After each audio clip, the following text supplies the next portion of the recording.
नमस्कार मित्रांनो, आपलं स्वागत आहे आपल्या स्मार्ट नर्सिंग नोट्स मराठी या यूट्यूब चॅनलवर. तर आज आपण पाहणार आहोत GNM सेकंड इयरमधील पीडियाट्रिक या सब्जेक्टमधला अपगार स्कोर.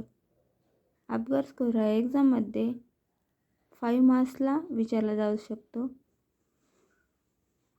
वायवाला किंवा MCQमध्ये पण विचारला जाऊ शकतो. तर अपगार स्कोर म्हणजे काय ते पाहू. अपगार स्कोर हे बाळाच्या जन्मानंतर बाळाची स्थिती कशी आहे हे पाहण्यासाठी अपगार स्कोर घेतला जातो.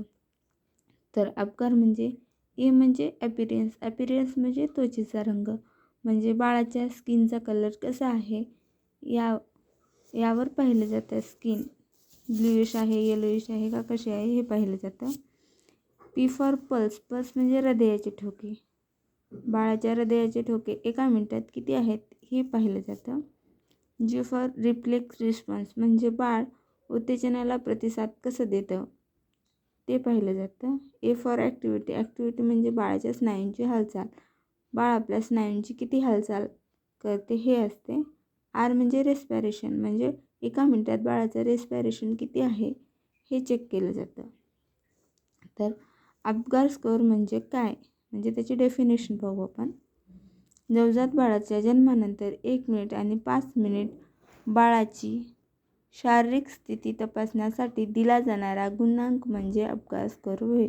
म्हणजे बाळ जन्माल्याच्या नंतर 1 ते 5 मिनिटांमध्ये आपण बाळाची स्थिती म्हणजे बाळाची कंडिशन कशी आहे हे तपासण्यासाठी आपण अपगार स्कोर मोजतो. त्यामधून ठरवलं जाते की बाळाची स्थिती कशी आहे. तर अपगार स्कोरचा टेबल पाहू आपण. तर अपगार स्कोरच्या टेबलला ॲपिरियन्स म्हणजे रंग. जर बाळाचा रंग निळसर फिकट असेल तर 0 गुण दिला जातो. आणि बाळाची स्किन कलर हा पिंकिश असेल, हातापाय बॉडी पिंकिश, हातापाय निळे असतील तर 1 गुण दिला जातो. आणि पूर्ण बॉडी बाळाची पिंकिश म्हणजे गुलाबी असेल तर 2 रंग दिला जातो, म्हणजे बाळ निरोगी आहे असं समजलं जातं. पल्स म्हणजे नाडी जर नसेल तर 0 स्कोर दिला जातो. आणि 100पेक्षा कमी नाडी असेल म्हणजे पल्स असेल तर 1 गुण दिला जातो. आणि 100पेक्षा जास्त पल्स असेल तर 2 गुण दिले जातील. रिफ्लेक्स रिस्पॉन्स म्हणजे बाळ जर उत्तेजनाला प्रतिसाद व्यवस्थित देत नसेल तर 0 गुण दिला जातो. आणि प्रतिसाद बाळाचा हलका असेल मध्यम आकाराचा तर 1 गुण दिला जातो. आणि जोराची रडणे, हालचाल चांगली असेल मुवमेंट तर 2 गुण दिले जाते. ॲक्टिव्हिटी जर बाळ अजिबातच ॲक्टिव्हिटी करत नसेल तर 0 गुण दिला जातो. हातपाय वाकडे करणे एवढंच करत असेल तर 1 गुण दिला जातो. आणि जोरात हालचाल करणे, हातपाय फिरवणे हे सर्व गोष्टी करत असेल तर 2 गुण दिले जातात. रेस्पिरेशन म्हणजे श्वसन, जर श्वसन अजिबातच नसेल तर 0 गुण दिला जातो.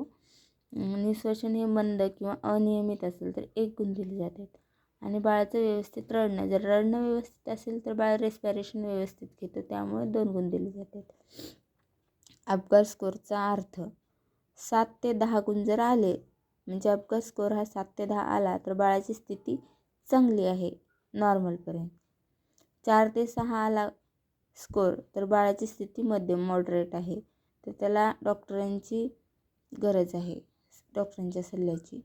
आणि 0 ते 3 गुण आले असतील बाळाची स्थिती गंभीर आणि क्रिटिकल आहे, त्यासाठी इमर्जन्सी वॉर्डमध्ये बाळाला शिफ्ट केलं पाहिजे, ताबडतोब ट्रीटमेंट दिली पाहिजे. तर थँक्यू मित्रांनो. व्हिडिओ कसे वाटलेत हे कमेंट करायला नक्की विसरू नका.